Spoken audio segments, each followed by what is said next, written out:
Sebelum ngelanjutin videonya, mending kalian subscribe dulu channel ini dan aktifkan tanda loncengnya supaya kalian gak ketinggalan video-video selanjutnya. Subscribe mulai dari sekarang.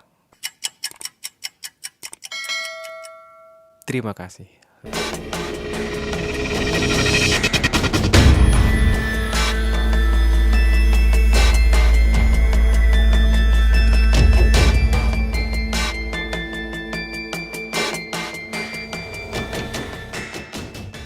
Selamat datang di channel PHD Mistik. Channel yang akan menguak berbagai mitos, misteri, dan akan berbagi cerita horor yang diambil dari kisah nyata. Bersama saya Adit, tetap di PHD Mistik.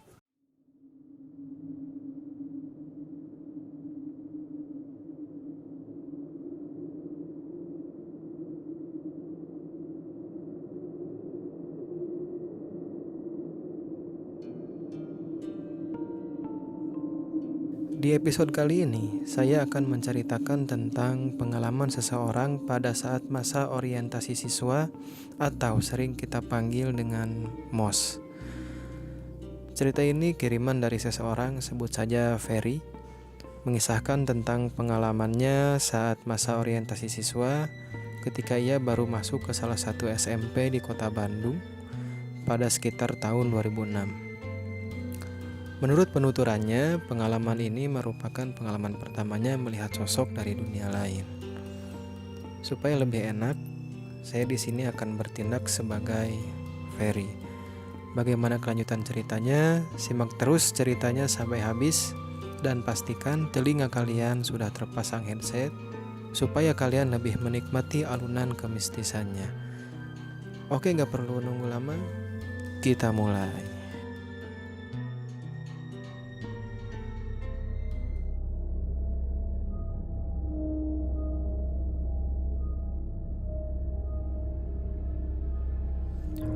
Masa indah di sekolah emang gak bisa dilupain. Dari kisah persahabatan, cinta, sampai kisah horornya masih melekat di ingatan.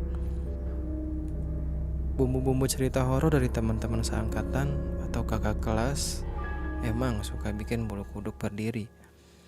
Ya terlebih itu mungkin bisa jadi dilebih-lebihin. Tapi itu semua udah cukup bagi kita untuk menakar seberapa seramnya sekolah kita itu. Bukan cuma di dalam area gedung sekolah, bahkan kegiatan di luar area gedung sekolah pun gak luput dari cerita horornya.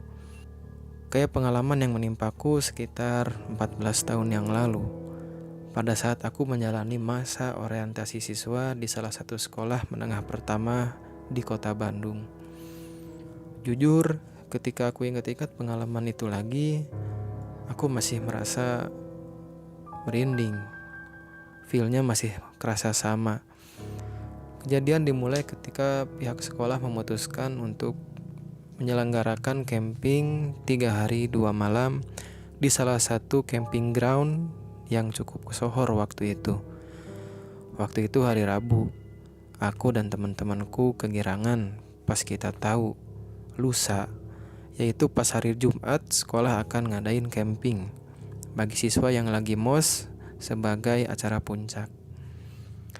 Ya, mungkin itu bentuk hadiah sekaligus ucapan selamat datang buat kita para siswa baru. Gak ada sama sekali lintasan dalam pikiranku ke arah yang berbau mistis. Yang kita pikirin cuma gimana caranya kita happy di sana. Esoknya aku bergegas menyiapkan bekal yang dirasa cukup untuk acara besok. Tentu gak lupa beberapa snack sebagai camilan dan beberapa baju ganti. Aku siapin soalnya makan udah ditanggung sekolah selama kita di sana. Malam makin larut. Gak sabar rasanya untuk segera besok karena dalam bayanganku acaranya akan meriah. Waktu subuh pun tiba. Setelah sholat subuh, aku cepat-cepat berangkat ke titik kumpul yang sudah ditentukan, yaitu sebuah asrama tentara yang tak jauh dari sekolah. Karena memang alat transportasi yang kita pakai ke lokasi camping adalah sebuah truk TNI yang bisa ngangkut sekitar kurang lebih 50 orang siswa. Truk waktu itu kurang lebih berjumlah 7 dengan jumlah siswa kurang lebih 360 orang dari 9 kelas. Singkat cerita, kita semua sampai di sana. Disambut dengan udara yang sejuk dan pepohonan yang rindang, yang memang lokasi tempat kita camping itu pas banget ada di kaki gunung. Lokasi camping ini punya 2 area besar. Satu area utara dan satu lagi area selatan. Di tengahnya ada bagian landai yang terbentang jalan sepanjang sekitar 1,5 kilometer sebagai pemisah antara kedua area tadi. Di masing-masing area disediain satu shelter untuk menampung logistik yang dibawa panitia dan satu bangunan besar di area agak bawah yang di dalamnya berjejer kurang lebih 10 kamar mandi berhadapan di sisi kanan dan kirinya. Kebetulan area utara ini struktur tanahnya itu dibuat layaknya sengkedan, terasering begitu. Lebih gampangnya kita buat 4 bagian. Bagian pertama yaitu bagian yang paling atas, di situ ada shelter. Bagian kedua sebelah kanan itu tempat tenda-tenda para siswa, dan yang bertepatan lurus dengan shelter itu dibuat lapangan sebagai titik kumpul dan tempat acara api unggun. Bagian ketiga agak bawah itu kamar mandi, dan bagian keempat yang paling bawah yaitu jalan pemisah antara area utara dan selatan tadi.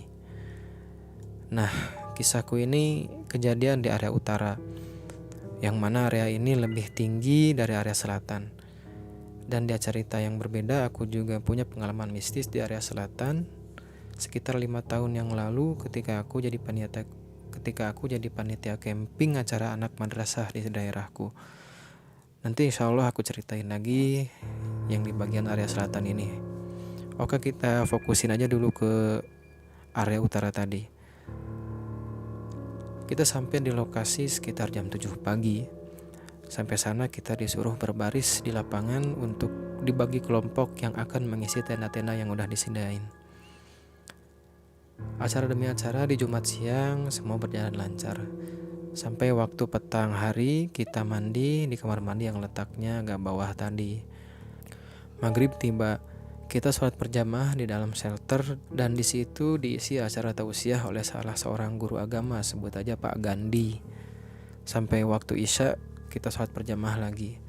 Selepas Isya kita semua diminta untuk ke lapangan membentuk lingkaran besar yang di tengahnya sudah ada api unggun.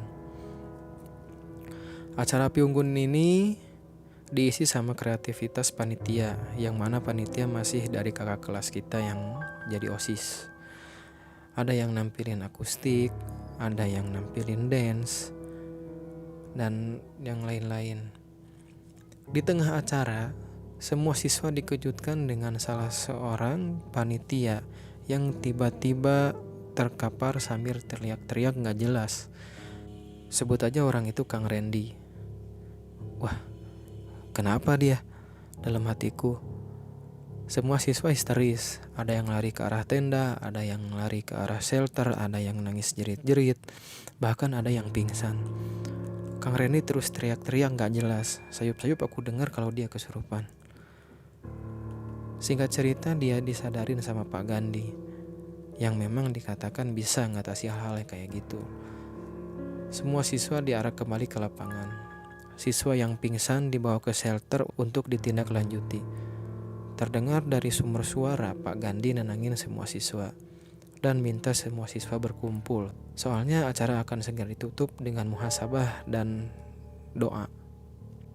Aku duduk ngebelakangin shelter, ngadap ke selatan, di mana di situ cuma ada banyak pepohonan rindang dengan sedikit penerangan dari lampu yang disimpan di jalur jalan setapak dari area camping ke jalanan. Mataku terus menelusuri pepohonan sambil tetap dengerin Pak Gandhi bicara. Di belakang salah satu pohon yang tingginya kurang lebih 6 meteran, aku ngeliat kayak ada baju yang ngegantung dari cabang pohon ke batang pohon bagian bawah. Aku tegesin lagi, ternyata bagian atas kayak ada rambut.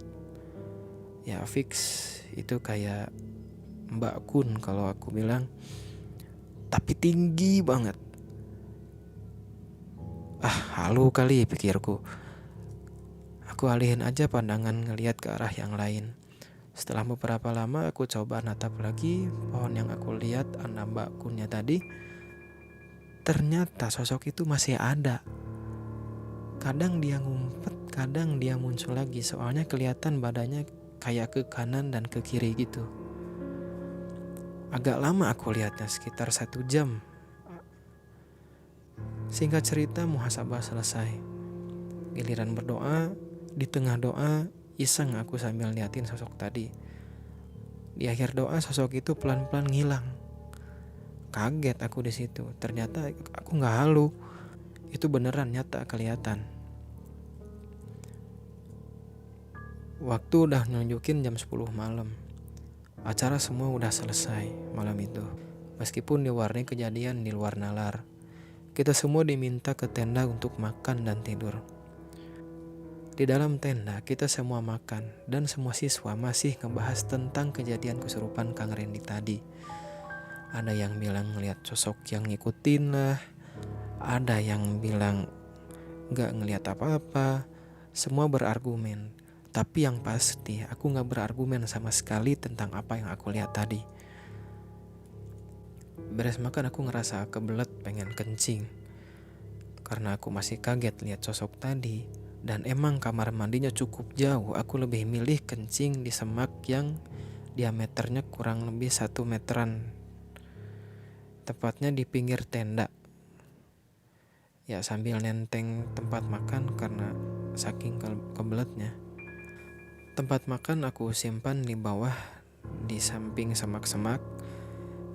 Ketika nyimpan tempat makan, itu aku dibuat heran sama ada sesosok bayangan hitam datang dari arah depan sekitar 4 meter dari depan aku, nyamperin ke arah semak. Sosok itu kayak rambut semua, tapi ini gak tinggi. Tingginya hampir sepantaran, hitam semuanya. Dia nyamperin terus kayak ngumpet di belakang semak, tepat di depanku. Ya aku cek ke belakang. Ya kayak di film-film horor lah. Gak ada apa-apa. Sehabis keperluanku selesai, aku balik ke tenda dan tidur. Sementara siswa yang lain masih heboh kejadian kesurupan tadi. Pagi harinya semua siswa ada kegiatan games gitu. Jadi per kelompok disuruh menyelesaikan semua tantangan di tiap-tiap pos yang disediain yang berjumlah 4 pos. Gak ada keanehan memang, tapi ada hal yang membuat aku jadi sedikit kesal di sini. Pos terakhir yaitu pos 4, yang di sana juga ada Kang Randy dan 3 temannya sebagai penjaga pos. Ketika kita lagi ngejalanin tantangan mereka sedikit ketawa ketiwi sambil sedikit kedengeran kalau semalam kejadian kesurupan hanyalah drama, hanya laga-lagaan panitia aja. Entah teman-teman sekelompokku semua denger atau enggak, tapi aku lihat mereka biasa-biasa aja. Cuman aku sedikit agak marah di situ.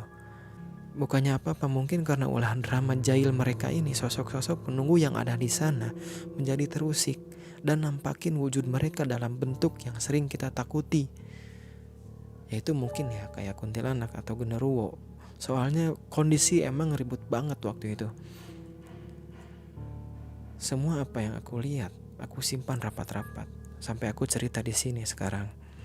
Setelah semua kejadian itu sampai acara selesai, alhamdulillah semua berjalan lancar. Gak ada lagi kejadian-kejadian aneh yang menimpa. Ya itu mungkin cerita dari aku yang di area utara. Insya Allah di episode selanjutnya aku ngirimin lagi pengalamanku yang di area selatan. Jadi tetap stay tune ya.